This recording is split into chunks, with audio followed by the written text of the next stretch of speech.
ओम नमो भगवते वासुदेवाय नमः। सफला एकादशी इस साल यानी 2022 की आखिरी एकादशी है सफला एकादशी। सफला एकादशी का शुभ मुहूर्त, एकादशी तिथि कब प्रारंभ हो रही है, कब समाप्त हो रही है, पारण का समय क्या है और किस दिन रखा जाएगा व्रत, पूजन विधि क्या है और व्रत की कथा, ये सब की जानकारी हम आपको इस वीडियो में देने वाले हैं।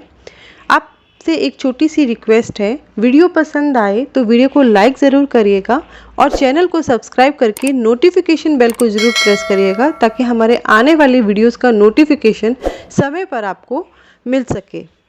पौष माह के कृष्ण पक्ष की एकादशी को सफला एकादशी के नाम से जाना जाता है। मान्यता है कि इस एकादशी का व्रत करने से सारे कार्य सफल हो जाते हैं, इसीलिए इसे सफला एकादशी के नाम से जाना जाता है। सफला एकादशी का व्रत रखने से घर में सुख, शांति, समृद्धि और बरकत बढ़ती है। सफला एकादशी के दिन भगवान अच्युत जी की पूजा की जाती है और साथ में श्री हरि विष्णु जी की पूजा की जाती है। इस दिन लोग बड़े स्तर पर पूजा का, हवन का आयोजन करते हैं। गरीबों को दान देने और साथ में ही ब्राह्मणों को भोजन करवाने का भी बहुत महत्व होता है। इस व्रत के फल के प्रभाव से मनुष्य पृथ्वी लोक में अपना जीवन पूरा करने के बाद विष्णु लोक को प्राप्त होते हैं। तो आइए बात करते हैं सफला एकादशी कब प्रारंभ हो रही है। जो एकादशी तिथि है वो प्रारंभ हो रही है 19 दिसंबर।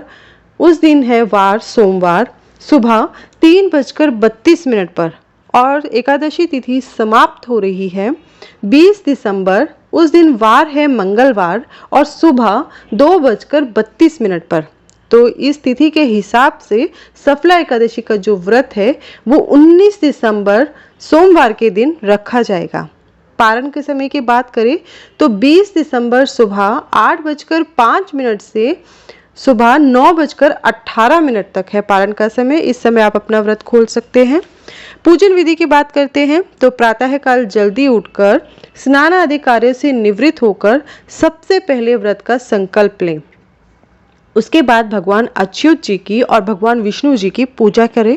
पूजा में धूप, दीप, फल, पंचामृत, तुलसी आदि अर्पित करें। नारियल, सुपारी, आंवला, लौंग, अनार आदि से भगवान अच्युत जी और भगवान विष्णु जी का पूजन करें। इस एकादशी की रात को जागरण करके श्री हरि जी का, श्री विष्णु जी का नाम का भजन करने का बहुत महत्व है। व्रत के अगले दिन ब्राह्मणों को भोजन कराएं और जरूरतमंदों को दान दें, इसका भी बहुत महत्व है। तो आइए अभी इसके बाद जानते हैं सफला एकादशी की व्रत कथा, जो इस प्रकार से है। प्राचीन काल में चंपावती नगर में राजा महिष्मत राज करते थे। राजा के 4 पुत्र थे। उनमें लुम्पक बड़ा दुष्ट और पापी था। वह पिता के धन को कुकर्मों में नष्ट करता रहता था। एक दिन दुखी होकर राजा ने उसे देश निकाला दे दिया, लेकिन फिर भी उसकी लूटपाट की आदत नहीं छूटी। एक समय उसे 3 दिन तक भोजन नहीं मिला। इस दौरान वह भटकता हुआ एक साधु की कुटिया में पहुंच गया।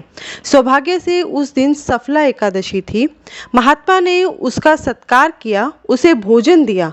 महात्मा के इस व्यवहार से उसकी बुद्धि परिवर्तित हो गई। वह साधु के चरणों में गिर पड़ा।